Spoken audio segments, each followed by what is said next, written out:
Գելի գործընկերներ, սիրելի հայրենակիցներ, վերջին օրերի իրադարձությունները եւ դրանցից բխող խոսույթը մի ցավալի իրողություն են արձանագրում։ Մեզանում որոշ ընդդիմադիր շրջանակներ ու նրանց ազդեցության տակ գտնվող անհայտներ պայքարում են երկու բանի դեմ՝ Հայաստանի ինքնիշխանության եւ խաղաղության դեմ։ Նրանք մերժում են երկու բան՝ խաղաղությունը եւ Հայաստանը։ Այս շրջանակները եւ նրանց ետևում կանգնած արտաքին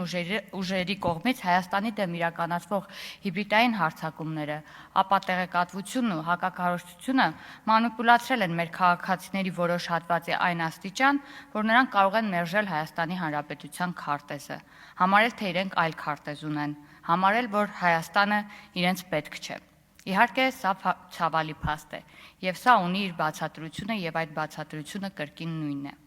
Այս քաղաքական շրջանակները փորձում են նսեմացնել եւ մերժել իրական Հայաստանը եւ շարունակել զարգացնել 200 տարի քաղցր քարոզչական հնարքը, պատմական հայրենիքի մեկ այլ Հայաստանի մասին, որը վերջին 200 տարում այդպես էլ քարոզչական թեզից այն կողմ չանցավ, բայց որ հայ ժողովրդի համար անասելի զրկանքի, տառապանքի եւ կորստի պատճառ դարձավ։ Սիրելի հայրենակիցներ,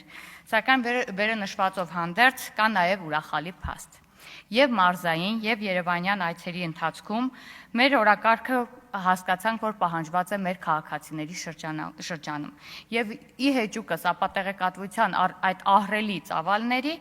խաղաղության եւ իրական Հայաստանի օրակարգը հանրային մեծ արձագանք եւ պաշտպանություն է գտել։ Ուստի վստահ եմ, որ առաջիկա խորհրդարանական ընտրություններում, սիրելի հայրենակիցներ, մենք միասին